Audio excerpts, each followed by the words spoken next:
আমার মেয়ে 8 তারিখ সকাল 8:10 এই আরজিকর হসপিটালে এসেছিল রোগী পরিষেবা দেওয়ার জন্য, অসুস্থ লোককে সুস্থ করার জন্য।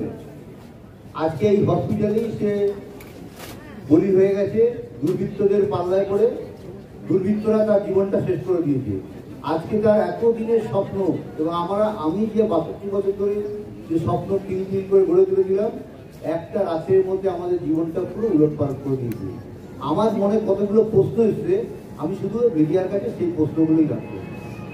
প্রশ্ন 1, পুলিশ আমরা এখন জানতে পারছি আরজিকর যে আউটপোস্ট আছে তারা 10টা 10 আমার মেয়ের এইরকম পরিণতির খবর পায়, কিন্তু তারপরেও কিন্তু ওরা কোনো আমার মেয়ের কোনো শারীরিক পরীক্ষা করেনি, যেটা তাদের প্রথম কাজ ছিল সেটা কিন্তু করেনি।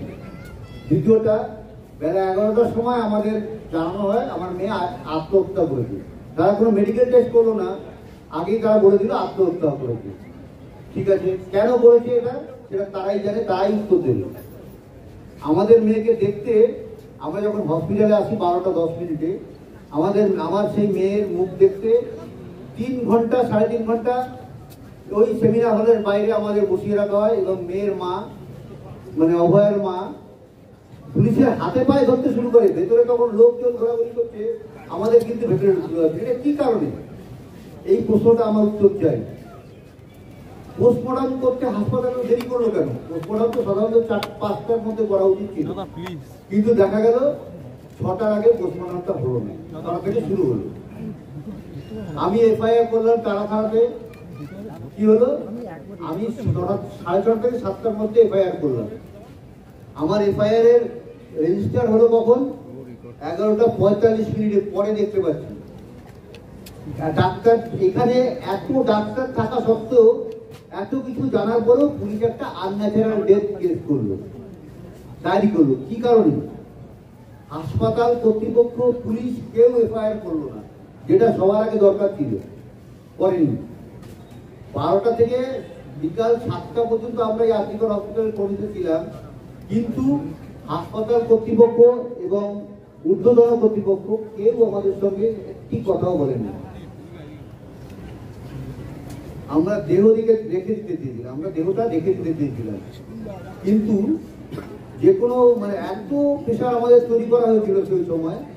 আমরা টালা থানায় গেছিলাম, টালা থানার সামনে আমরা 1 ঘন্টার উপরে বসেছিলাম। 3 থেকে 400 পুলিশ আমাদের ঘিরে সেখানে একটা এমন পরিস্থিতি তৈরি করে আমরা বাধ্য হয়ে বাড়ি ফিরে যাই। বাড়িতে গিয়ে দেখি 3 থেকে 400 পুলিশ আমার বাড়ির সামনে ব্যারিকেড করে দাঁড়িয়ে আছে।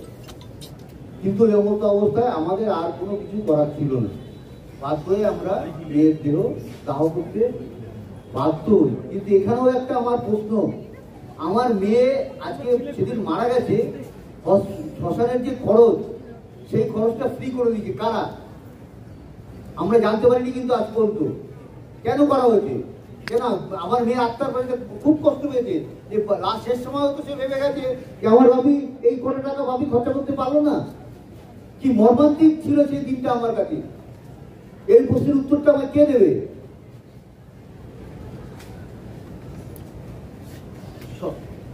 যখন আমার মেয়ের দেহ আমার ঘরে সাহায্য ছিল, তখন ডিসি নর্থ আমাদের ঘরের একটা গলিতে ঢুকে ঘরের ভেতরে তিনি আমাকে টাকা দেওয়ার চেষ্টা করেন এবং তার যা জবাব দেওয়ার আমরা সঙ্গে সঙ্গে সেই জবাবটা দিয়ে দিই। ডিসি সেন্টার ইন্দিরা মুখোপাধ্যায় বারবার প্রেস মিট করে মিথ্যা কথা বলছে, মিথ্যাচারণ করছে। কারণটা কি? কি কারণে আমরা করছি এই জিনিসটা? তাই দিকে আমাদের একটা বিশাল প্রশ্ন আমাদের সবসময় মনে আসছে। আমার এই সমস্ত প্রশ্নের উত্তর কে দেবে? পুলিশ, প্রশাসন, না হাসপাতাল কর্তৃপক্ষ, স্বাস্থ্য ভবন?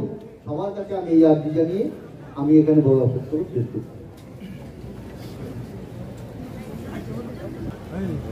আমরা যেদিনকে 9 তারিখ আমাদের বাড়ির মেয়ে ডাক্তার দিদি অভয়া তিলোত্তমা যাই বলে আপনারা চেনেন, মানে মেয়েটিকে, হতভাগ্য মেয়ে, আমরা যখন সকাল 10:55 মানে খবর পাই, বাড়ির লোক আমাদের কাছে আসে, আমরা কাকা কাকিমা হিসেবে বলছি যেই মুহূর্তে খবর পাই তার 1 ঘন্টার মধ্যে আমরা গাড়ি বুক করে আমরা হসপিটালে যখন আসি তখন 2:10 থেকে 2:15 হবে।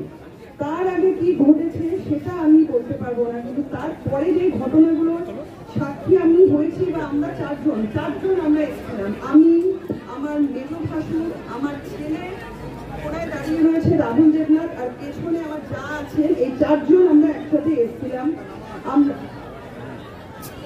আমরা এসে যখন ঢুকলাম তারপর থেকে দেখেছিলাম আমরা সেমিনার রুমে ঢোকার ওখানে পুলিশের 6 লাখ, আর যারা স্টুডেন্ট ছিলেন তারা ছিলেন। অতি কষ্টে ঠেলে আমরা ভেতরে ঢুকে সেমিনার হলের উল্টো দিকে আমরা যখন গিয়ে ঢুকলাম তখন দেখেছি আমার দাদা দিদিকে একটা ঘরে বসিয়ে পাখার নিচে কেউ জল এনে দিচ্ছে, কেউ এই ঘর থেকে ওই ঘরে নিয়ে যাচ্ছে, একবার এই ঘর একবার ওই ঘর, জল খান, পাখার নিচে বসুন, এই চলছে। লাস্ট মানে 2টোয় যদি আমরা পৌঁছে থাকি 4টে অবধি এই জিনিসগুলো হয়েছে, 3:30 অবধি এই জিনিসগুলোই হয়েছে। তার মাঝখানে পুলিশ এসে বারবার করে ঘিরে ধরে বারবার একটাই কথা, আপনারা চলুন প্রিন্সিপালের ঘরে যাবেন। আমরা তখন পুরো পরিবার দাদা দিদিকে ঘিরে রেখে আমরা বলেছি না, ওনারা কোথাও যাবেন না, দরকার হলে প্রিন্সিপাল এখানে আসবেন। কিন্তু পুলিশ আমাদের এত জোর করেছে, এত ফোর্স করেছে, মানে ওনারা পারলে হাইজ্যাক করে এই 2টো মানুষকে নিয়ে প্রিন্সিপালের ঘরে যেতে পারলে ওনারা জানে আমরা বেঁচে গেলাম। তো যাই হোক, কোনোভাবে হয়তো 5 মিনিটের জন্য বলে তারপরে ওনারা নিয়ে গেলেন এই 2টো মানুষকে। তারপর থেকে আমরা আর এই 2টো মানুষকে দেখতে পাইনি, পরিবার একদিকে, বাবা মা একদিকে। তারপরে যা ঘটনা ঘটেছে মিডিয়া দৌলতে আপনারা সবাই জানেন।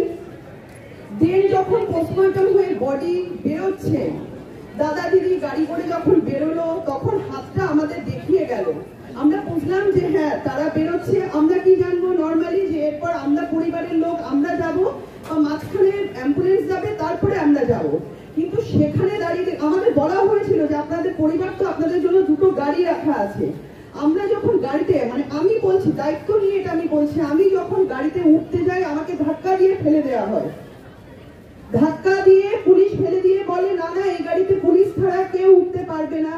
দেন আমরা ওখানে অসহায়ের মতো দাঁড়িয়ে থাকি, আমাদের চোখের সামনে দিয়ে মেয়ের দেহ চলে যায়।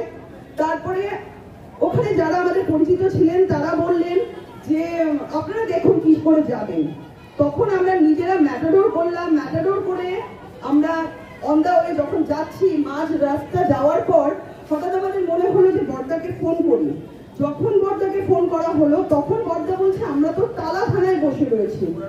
ততক্ষণে আমাদের কাছে খবর চলে এসেছে যে আমাদের মেয়ের দেহ বাড়িতে পৌঁছে গেছে, কারণ গ্রিন করিডোর দিয়ে পুলিশ নিয়ে গেছে, দেহ বাড়িতে পৌঁছে গেছে। আমরা এখানে এমন বক্তব্য শুনতে পাচ্ছি কিছু স্থানীয় মানে নেতা নেত্রী তারা বলছেন যে 20 মিনিট বডি দাঁড়িয়েছিল। আমি অতি দায়িত্ব নিয়ে বলছি যে আমাদের মেয়ের বডি আমাদের বাড়ির সামনে 1.5 ঘন্টা দাঁড়িয়েছিল, 1.5 ঘন্টা। না বাবা মা ছিল না পরিবার ছিল। কে ছিল সাথে? সাথে ছিল ওখানকার লোকাল কাউন্সিলর। তিনি আবার বলেছে, আমি দেখেছি, মানে আমার কাছে প্রমাণ আছে, তিনি ইন্টারভিউ দিচ্ছে, বলছে যে ওনাকে পুলিশ বলেছে যে আমরা বাড়ির লোক, কাকি পিসি কাকা আমরা সবাই বলেছি যে আমরা তো মানে শোকস্তব্ধ, আমরা বুঝতে পারছি না বডির সঙ্গে আমাদের যাওয়া উচিত কিনা। তাকে পুলিশ বলেছে ওনাকে যে ও আচ্ছা ওনাদের তো মাথার এখন ঠিক নেই, তাহলে আপনি ওখানকার লোকাল নাগরিক হিসেবে তাহলে আপনিই যান বডির ওখানে। বাবা মাকে বাদ দিয়ে আমরা 15 জন মেম্বার ছিলাম। আমাদের কারুর আমাদের হ্যাঁ শোক, আমরা নিশ্চয়ই আমাদের তখন শোকে আমাদের মাথা পাথর হয়ে যায়, কিন্তু আমরা কেন ওনাকে বলবো যে আপনি যাবেন আমাদের মেয়ের সঙ্গে? আমরা বাড়ির একজন লোক যেতে পারতাম না? এটা সম্পূর্ণ মিথ্যাচার, সম্পূর্ণ মিথ্যাচার এই কথাগুলো। তারপরে উনি আবার বলছে উনি আমাদেরকে গাড়ির ব্যবস্থা করে দিয়েছেন, উনি আমাদের বাসের ব্যবস্থা করে দিয়েছেন। এত পুলিশি নিষ্ক্রিয়তা, এত মানে মিথ্যাচার, এগুলো কিসের জন্য? এগুলো কিসের জন্য? যখন আমরা ওখানে গিয়ে পৌঁছেছি পুলিশ আমাদের ঢুকতে দিচ্ছে না। আমি বলছি আমরা পরিবারের লোক, বলছে পরিবারে কত লোক থাকে? তারপর আমি ওনাদের দিকে কড়া দৃষ্টিতে তাকিয়ে বলেছি একটু একটু মানবিক হন। তখন পেছনে যে দাঁড়িয়েছিলেন অনেক পুলিশ আধিকারিকরা তারা বলছে ছেড়ে দে, ঠিক আছে ম্যাডাম যান যান। মানে আমার প্রশ্ন, একটা পরিবারে কি শুধু বাবা মা থাকেন? আর কেউ থাকে না? পরিবার বলতে আর কেউ নেই? পরিবার বলতে আমরা শুধু বাবা মাকে বুঝি? এই প্রশ্নের উত্তরগুলো কে দেবে আমাদেরকে? এই প্রশ্নের উত্তর চাই। আমাদের সঙ্গে চরম নিষ্ক্রিয়তা করা হয়েছে, চরম মানে যতক্ষণ পর্যন্ত না বডি দাহ হয়েছে ততক্ষণ পর্যন্ত 300-400 পুলিশ একেবারে ঘিরে রেখেছিল আমাদেরকে।